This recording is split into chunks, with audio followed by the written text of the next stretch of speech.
블록체인 쉽게 알기 쫄지마 블록체인! 네, 안녕하십니까. 토큰 이코노미 아키텍트 경력 박사 이유입니다. 네, 안녕하세요. 디지털 마케팅 연구원 홍준입니다. 네, 쫄불 두 번째 시간. 네, 지난 시간에 아까 저희가 대입 거래소의 뭐 논쟁에 대해서 말씀을 드렸고 제주도 계속 내려가시는 것 같아요. 제주도 내려가도 정신이 없습니다. 네, 거의 매주 뭐 2주에 한 번씩 내려가고 있고요. 최근에 그 제주도도 그렇고 저희가 이 내용들도 많이 말씀드렸는데 이제 대한민국 내에서도 뭔가 이제 블록체인 뭐 특구 혹은 블록체인에 대한 비즈니스를 어떤 방식으로 좀 규정하고 발전시킬 거냐에 대해서 정부 차원의 논의들이 좀 많이 나오고 있습니다. 네. 아시겠지만 가장 첫 테이프를 끄는 거는 제주도의 원희룡 지사가 제주도 블록체인 특구라는 얘기를 꺼내면서 제주도가 그 공론화를 시켰죠. 네, 중요 역할을 하겠다. 그리고 그러면서 최근에는 뭐 그 부산에 있는 오거돈 시장님 이분께서도 우리 부산이 아예 ICO를 포함하여 전격적으로 뭐 이 블록체인 특구의 역할을 하겠다 이런 또 안도 내놨고 최근에 또 서울 박원순 시장님을 중심으로 뭐 서울의 제로페이라든지 그러니까 수수료를 없애는 부분, 그다음 투명성을 증가시키는 부분 이런 부분에서 얘기들이 나오고 있고요. 업데이트되는 사항들이 계속 나오고 있어서 제가 설명을 드리려고 그러고 그렇게 해서 어떻게 보면 소위 말하는 정치권 혹은 이제 의사결정을 할 수 있는 국가 차원에서 얘기들이 많이 되면서 사실 입법기관의 핵심은 국회잖아요. 국회죠. 근데 국회에서도 관련된 논의들이 많이 되고 있습니다. 국감 시즌에 ICO 관련된 얘기가 많이 나왔고 이제 국회의원들이 보시기에 이런 거죠. 또 이 다른 어떻게 이 지방자치 이 중앙정부 그러니까 지방정부 분들이나 서울시장 이런 분들이 너무 나서서 하니 국회도 역할을 해야 되는데 라는 그러면서 왜냐하면 입법기관이니까 어떻게 보면 이 법적인 부분은 국회에서 제일 많이 처리할 수 있으니까요. 그리고 그래서 최근에 그 국회의원 국회의원회관 이런 데서 다양한 세미나들이 열리고 있고요. 뭐 특히 에스토니아 대통령이 오셨죠. 에스토니아 대통령이 오실 때 제가 직접 질문을 했지 않습니까? 대통령께 무슨 질문하셨어요? 에스토니아는 이 레지던시라 그래서 쉽게 얘기하면 전자정부를 이루면서 블록체인 기반으로 정부를 만들어서 이 레지던시라는 그 쉽게 얘기하면 주민증이라고 그래야 될까요? 이거를 전 세계인을 대상으로 발급을 해요. 그래서 국내 사람들도 발급을 받고 있어서 몇 있더라고요. 몇 분 계시더라고요. 그래서 이 레지던시를 이제 뭐 전 세계적으로 발급하고 있는데 어떻게 활용하실 예정이냐 요 질문을 했었고요. 뭐 질문에 대해 영어로 답변을 해주셨기 때문에 제가 잘 못 알아듣긴 했지만 어쨌거나 질문을 했었습니다. 자, 그래서 알겠습니다. 이런 부분들이 제주도 얘기를 본격적으로 활성화되면서 제가 지난주에 그러니까 이번 주에 제주도 또 내려갔다 오면서 관련된 뭐 간담회나 내용들이 있었기 때문에 그 내용 뉴스기사 나온 걸 중심으로 좀 말씀을 드리겠습니다. 제가 이제 진행하고 있는 저희 프로젝트 위블락이라는 프로젝트를 제주도에서 지금 진행하려고 준비하고 있었는데 그 관련된 기사가 이제 추가적으로 나온 부분이 있어서 설명을 드리면 뭐 아시겠지만 요즘은 ICO라는 말보다 TG, 토큰 제너레이션 이벤트라는 말을 많이 쓰게 됐고요. TG란 말을 쓰는 이유는 사실 ICO도 TG의 하나의 종류입니다.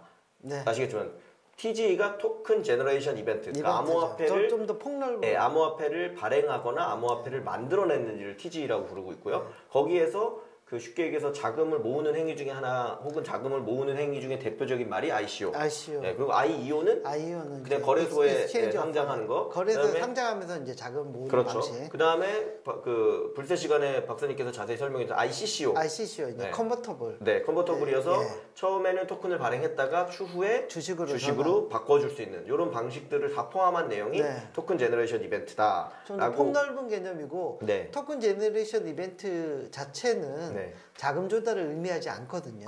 여러 가지 형태가 있기 때문에 그러다 보니까 이제 법망을 좀 피해가기가 좀 부드러운 용어기도 하고 그다음 토큰 법망에 좀 친화적인. 대부분 그래서 블록체인 비즈니스에서 이 암호화폐를 발행하겠다는 회사가 일단은 암호화폐 발행을 해서 이 부가가치화 비즈니스를 확대하겠다는 거지 그게 꼭 자금을 ICO 형태로 모집하겠다. 와 일치하는 말은 아니기 때문에 그렇게 돼 있는 거고요. 그래서 일단 요약할 하나의 말은 이런 일들이 벌어지면서 11월 중에는 청와대에서 이 블록체인과 암호화폐에 대해서 어떤 방향으로 갈지에 대한 가이드를 어느 정도 내놓겠다라는 얘기까지 지금 나와 있는 상황입니다. 좀 나왔으면 좋겠어요. 박사님 어떻게 보시나요? 11월에 어쨌거나 나온다고 하고 있는데 이게 참 판단하기 어려운데요.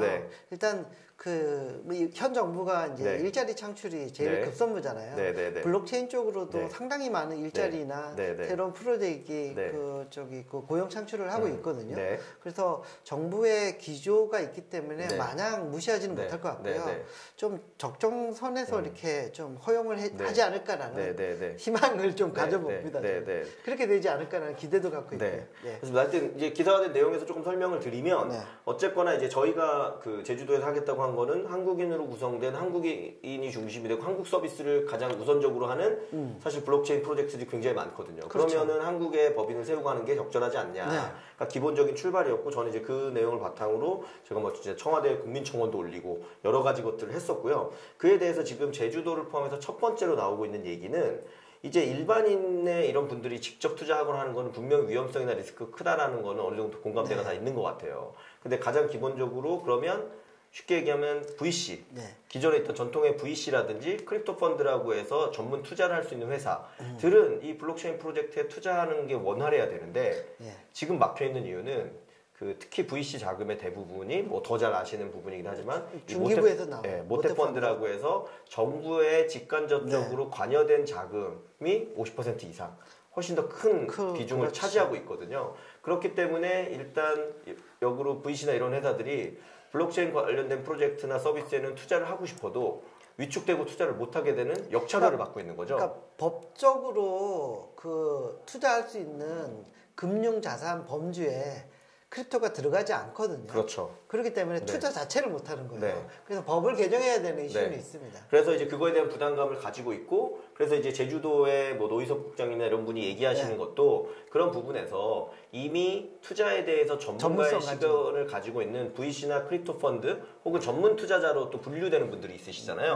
이런 분들이 전문 엔젤. 전문 엔젤. 이런 분들은 암호화폐를 뭐 취급하거나 이런데 투자하는 거를 열어주자라는 게 일단 첫 번째로. 미국 같은 경우도 뭐 엔젤 투자도 그렇고 크립토에 대한 투자도 어크리디티드 인베스터라고 해가지고 뭐 제가 대략 기억하기로는 자산이 200만 불 이상이던가 연 소득이 20만 불 이상이던가 그리고 무슨 전문적인 지식을 갖고 있고 경험이 있고 그러면 야 너네들은 제대로 된 판단해서 투자할 수 있으니까 투자도 돼.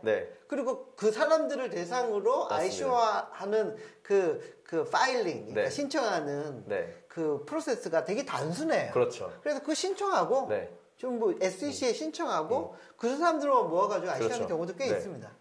그게 이제 핵심이고 저희 회사 같은 경우는 기존에 이제 법인이 있었고 그다음 그 법인이 VC 투자를 이미 받았기 때문에 그다음 월 매출도 좀 나고 있으니까 그나마 좀 숨통을 여유를 가지고 진행하고 있지만 대부분의 블록체인이나 ICO 관련된 프로젝트를 진행하는 회사들은 사실 그럴 여력 자체가 없거든요. 이런 상태로 뭐 3개월, 6개월 정도 시간이 더 지나버리면 더 사업을 하고 싶어도 못하는 상황이 오기 때문에 만약에 일괄적으로 그걸 허용해주기 어려우면 단계적으로 허용을 했으면 좋겠다는 거고 이제 선별된 투자들은 할 수 있겠죠. 그렇죠. 제주도는 거기에 특히 관심이 있다라는 부분이 핵심이었다고 보시면 될 것 같고요. 그래서 제주도는 아까 말씀드린 것 VC라든지 공인된 형태의 투자를 할 수 있도록 열어주자라는 부분이 하나 있고 또 하나는 제주도가 의외로 대학이 6군데나 있습니다.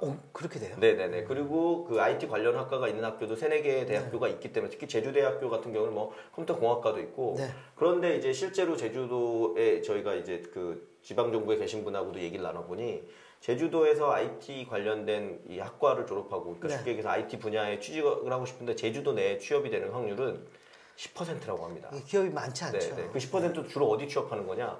관공서에 취업하는 거예요. 그러니까 관공서의 IT 관련된 부서에 취직하고 나머지 그럼 90%는 어떻게 되냐?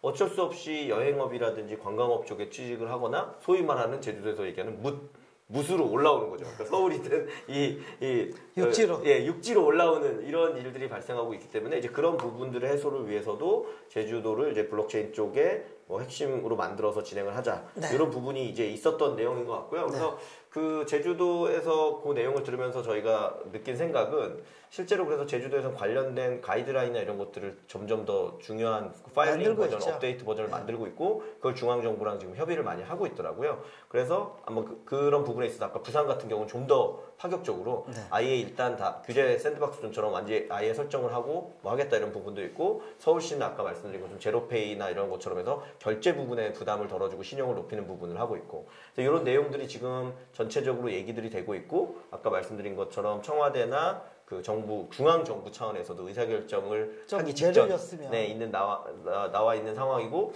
11월 중에는 관련 내용들이 어느 정도 정리가 돼서 발표가 된다고 하니 네. 그 발표를 한번 기다려 볼 필요가 있을 것 같고요. 뭐 전면적으로 블록체인 비즈니스나 산업을 육성하지 않겠다는 아닐 거기 때문에 지금의 분위기는 그런 부분들이 좀 더 좋은 모양새로 되면 거기에 따라서 이제 비즈니스나 블록체인 사업을 준비하시는 분들은 뭐 그거에 따라 이제 어떤 방향성 이런 것들을 좀 결정하시면 될 것 같고요. 저희가 그 발표가 나오면 그 발표 내용도 나중에 또 상세하게 한번 설명드리도록 하겠습니다. 네, 고맙습니다. 네, 감사합니다.